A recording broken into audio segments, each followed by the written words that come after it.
Hey guys, and welcome back to more Hearthstone. We're going to be opening more packs here. Got that Squire. Oh. Yeah, the reason I'm kind of side is you hear Golden Common and you think it's going to be a good common, and it's a Young Dragonhawk. I'm never going to use a Young Dragonhawk, but I will keep it. I like having just random golden cards. Golden cards are just the best. Cold Cold, Scott Crusader, Brewmaster. So there's a lot of cards like this that return friendly minions from your hand. They're mostly only good in the arena. They can be quite good in arena because you can bounce some really useful stuff, and it's a 5/4 for 4, which isn't bad. As I said, Yeti is a 4/5 for 4. It's considered one of the best minions in the game. So Harvest Golem, one of just a super solid minion. It's a 2/3 for 3, which is fine, but you get a 2/1 when it dies. Which might not seem amazing, but if it dies in any way, if they board clear, they do anything, mostly board clears, you still have a 2/1 on the board. It just makes it a really sticky minion, and it's really nice. Scar Crusader it's a good arena card, not really good for anything else, when stuff is a lot easier to remove. Oh, another Demolisher. Leper Gnome is pretty solid, because it's a 2/1 for 1 that guaranteed does 2 damage to your opponent. Well, not guaranteed, really, but no one's going to silence a Leper Gnome. And if your opponent does silence Leper Gnome, you're loving life because they wasted silence on Leper Gnome. So the Forest, I've never really seen people use it to its full ability. There's a combo with it where you can use Wrath of the Forest, which is you get 3 2/2 Trents. If you play those together, the Trents will actually... well, they'll just respawn either at end of turn, or you can kill them and they'll respawn. It's useful, but again, it's a combination that's kind of unreliable. Plus, that's not really the combo you're going with at the Forest. But we'll show you that another time. Auto Peacekeeper is a really, really solid rare. It's must-have Paladin. I already have 2, so it'll just be disenchanted. Alarmabot. Again, another card that's not that great. So, Power of the Wild. Legendary. Holy shit, we're just getting opening cards like nobody's business. These that's 3 legendaries and a fucking golden legendary Deathwing. Loving that. Archmage Antonidas. The quintessential mage legendary. It's a 5/7 for 7, but anytime you play a spell, any spell, no matter what it is, you get a fireball. However, if Antonidas is on still on the field, and you play Fireball that you got from Antonidas, you get another Fireball. So he's pretty much infinite Fireballs. He's solid. Plus another rare, Lava Burst, fine. I'm loving that. Oop. Pop on there.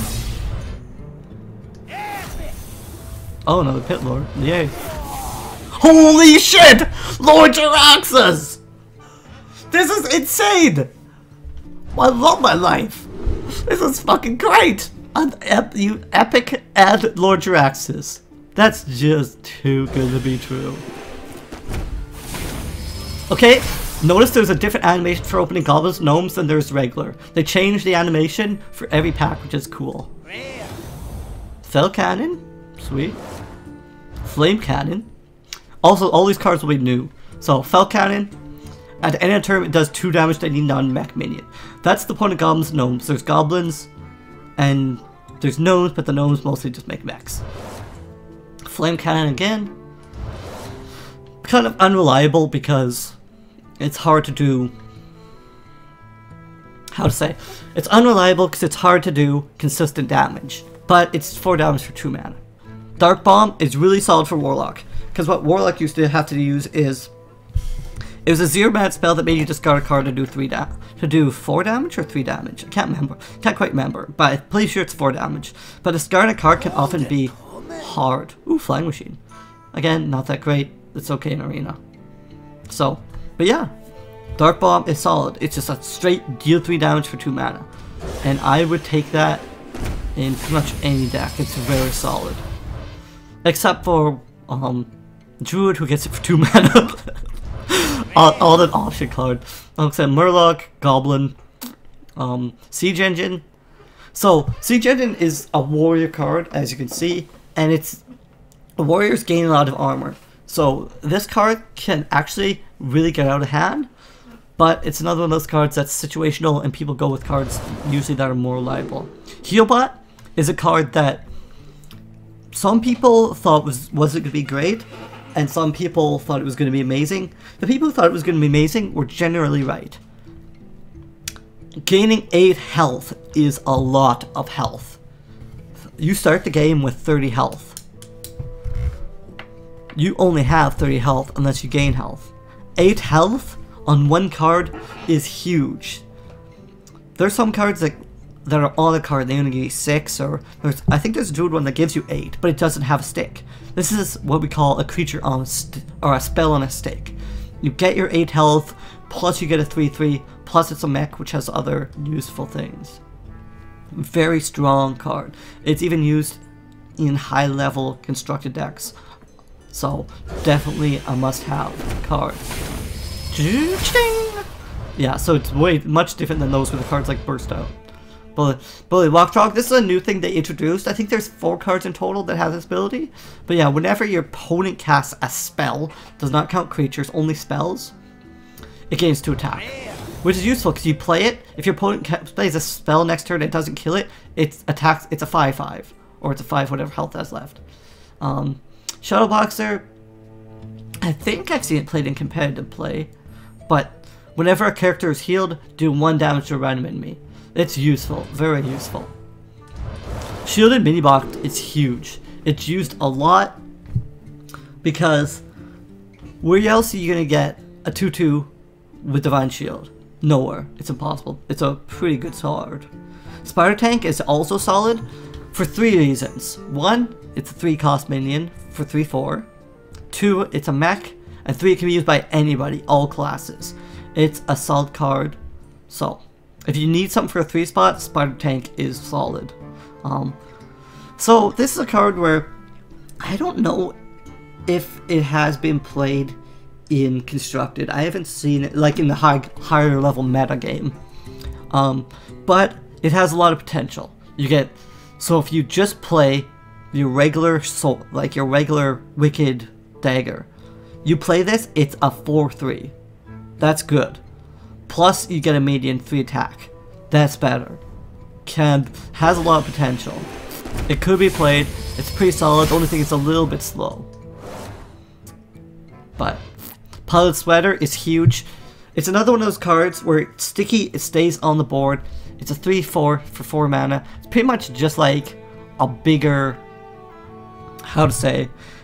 it's a bigger Harvest Golem, is what it is. Explosive Sheep is a card that's turned around playable playing against the Zoo deck. You can put in 2 Explosive Sheep in your deck, and you have a lot better chance to beat Zoo. Because it just it's hard to get rid of unless you silence it, and it's gonna blow up. It's pretty solid. Yeah. Whenever your hero takes damage on your turn, gain +2/+2. That's actually better than you think, because obviously if you've played Warlocks have an ability where do 2 damage to yourself, draw a card. Do 2 damage, draw a card, and gain +2/+2. Very solid. Very scary card. Again, we've seen Siege Engine. Tall Strider is just a 5/4. Not too much else happening there. So we haven't got some of the really crazy ones. Ogre Brute is good, but it's a 4/4 for 3, but it has 3% chance to attack strong enemy. May seem bad, can be good. It can attack through creature to taunt, because it might not attack the right creature taunt, or it can attack creature with stealth, which can be really useful. So we got Adai's Cub is also good. It's a 2/2 for, it's either a 3/2 for 2, or it's 2/3 for 2. Solid. Dark Bomb we talked about. Shield Minbok we talked about. Arcane Nullifier X21. It's pretty much a taunt that can't be targeted. I don't think there's any taunts like that in the game. But its only problem is it's a 2/5. It only has 2 power. It costs 4 mana.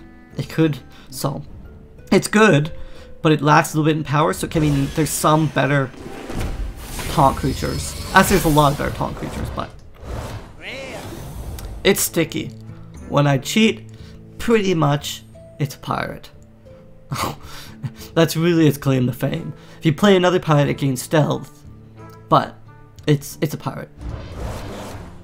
Again, explosive shape.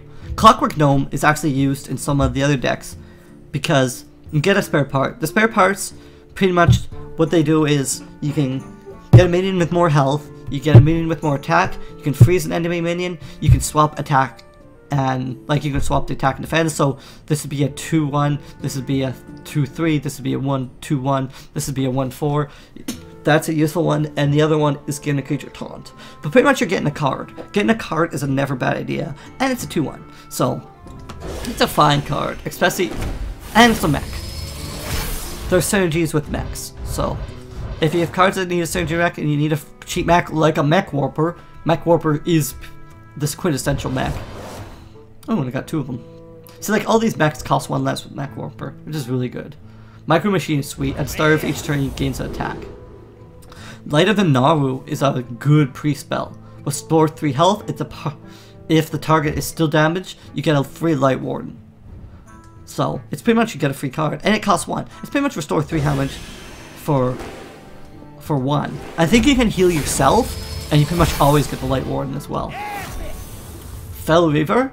When your opponent plays a card, discard top 3 cards of your deck. So, not really that great.